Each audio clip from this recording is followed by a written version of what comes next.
Baik, bismillahirrahmanirrahim. Assalamualaikum warahmatullahi wabarakatuh.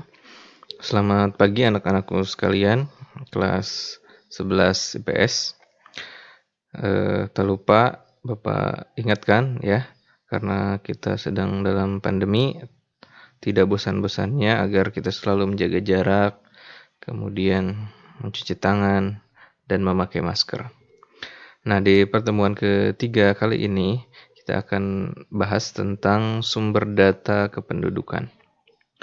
Nah, untuk materi minggu depan kebetulan kita akan melaksanakan penilaian harian. Yang pertama, untuk materi ini tidak masuk penilaian harian. Penilaian harian hanya membahas pertemuan 1 dan pertemuan 2 saja. Oke, kita lanjut. Sumber data kependudukan itu ada 3, yaitu sensus penduduk, registrasi penduduk, dan survei penduduk. Sensus penduduk merupakan perhitungan jumlah penduduk di suatu negara dengan mengumpulkan, kemudian menghitung, dan menyusun data penduduk, baik penduduk asli maupun pendatang, pada waktu tertentu dan di wilayah tertentu. Di Indonesia, sensus dilakukan setiap 10 tahun sekali. Sensus pertama kali dilakukan pada tahun 1930. Nah, kita juga sudah melakukan sensus ya, negara kita kemarin tahun 2020.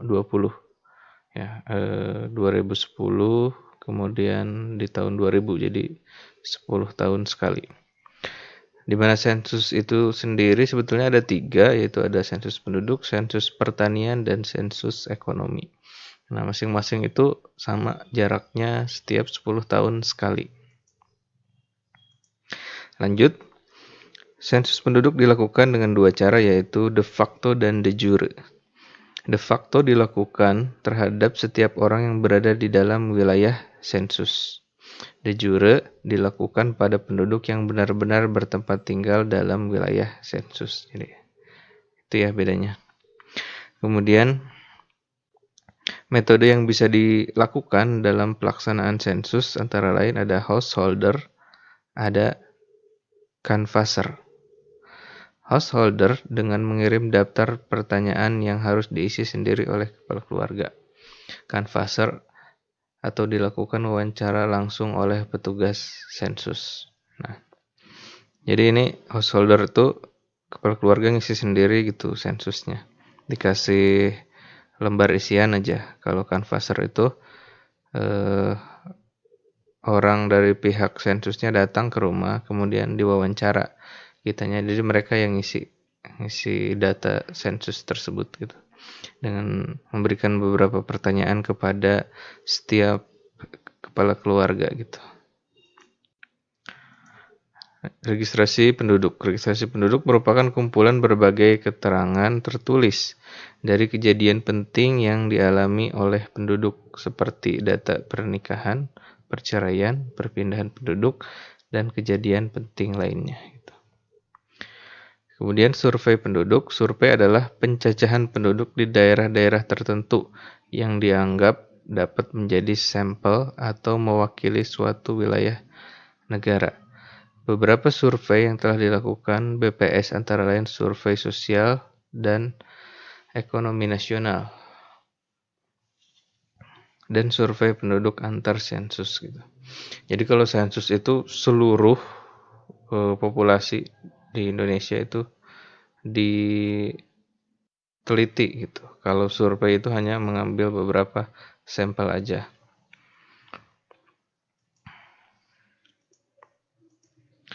Pengolahan dan analisis data kependudukan. Pengolahan data kependudukan itu memiliki tujuan untuk menghasilkan tabel statistik yang berisi hasil registrasi penduduk, sensus, dan survei kependudukan. Ada 2 tahapan kegiatan pengolahan kegiatan kependudukan. Yang pertama, proses pengolahan prakomputer mencakup kegiatan penerimaan dokumen, kemudian penyimpanan dan pengelolaan dokumen, pengelompokan dokumen atau batching, penyuntingan atau penyandian, editing atau coding gitu ya. Kemudian proses pengolahan dengan komputer, yang pertama ada instalasi program pengolahan, entry atau perekaman data, validasi data, backup data, restore data, gabung data, dan pencetakan laporan. Analisis data kependudukan. Analisis data kependudukan merupakan kegiatan mengolah data menjadi informasi yang bermanfaat tentang dinamika kependudukan untuk perencanaan pembangunan gitu. Jadi setelah didapat datanya, kemudian dianalisis sehingga nanti hasil analisisnya itu bisa berguna untuk pembangunan suatu negara gitu. Ada dua pendekatan yang digunakan, yaitu pendekatan kohor atau kelompok ya. Yaitu berkaitan dengan kuantitas dan waktu terjadinya peristiwa demografis untuk anggota kohor yang berguna untuk mempelajari kehidupan individu dan implikasinya bagi masyarakat. Berikutnya ada pendekatan waktu. Analisis dengan pendekatan waktu menyelidiki dan secara jelas menunjukkan kejadian demografis pada perubahannya dalam satu atau beberapa periode waktu tertentu yang menjadi kepentingan pembuat kebijakan dan masyarakat. Komposisi penduduk sebagai subjek penting analisis data kependudukan. Nah, di sini. Di sini ada dependensi rasio atau DR atau rasio ketergantungan. Nah, untuk mencari rasio ketergantungan itu gampang ya, tinggal usia tidak produktif dibagi dengan usia produktif dikali 100 gitu. Usia tidak produktif ya ini usia 0 sampai 14 ya, atau kurang dari 14 sama yang lebih dari 64 tahun. Nah, tidak produktif di sini maksudnya kan ini yang di bawah 14 kan jarang ada yang kerja. Sama yang di atas 64 itu kan kebanyakan udah pensiun gitu. Jadi usia yang tidak produktif dibagi dengan usia produktif. Usia produktif kan rata-rata 15 sampai 64 tahun gitu. Kali 100%. Misalnya nih, yang di bawah 14 tahunnya itu ada 10 orang. Kemudian yang di atas 64 tahun juga ada 10 orang gitu misalnya. Jumlahin aja 10 tambah 10 jadi 20. Nah, yang di bawah yang 15 sampai 64 tahun misalnya ada 100 orang lah katakan. Nah, berarti kan 20 per 100 ya. 20 per 100 itu kan berarti 1 per 5. 1 per 5 itu adalah 0,2. 0,2 dikali 100. Jadi 20 gitu. Jadi dependensi rasionya itu 20% gitu. Berikutnya komposisi berdasarkan jenis kelamin yang menunjukkan angka rasio jenis kelamin, sex ratio. Rasio jenis kelamin merupakan angka yang menunjukkan jumlah laki-laki di antara 100 perempuan. Nah, harusnya nih ya. Jadi laki-laki dibagi perempuan dikali 100. Gitu. Itu SR atau sex ratio. Nah, berikutnya ada piramida penduduk. Piramida penduduk adalah grafik data penduduk menurut umur dan jenis kelamin pada saat tertentu. Nah, tipe piramida penduduk itu yang pertama ada ekspansif. Nah, cirinya ekspansif itu sebagian besar penduduk itu adalah usia muda. Nah, seperti ini ya. Jadi banyak baik laki-laki maupun perempuan usia mudanya lebih banyak daripada usia produktif ataupun yang udah pensiun nih, yang di atas 64 sedikit. Jadi cenderung kayak segitiga gitu ya. Jadi berat ke bawah gitu.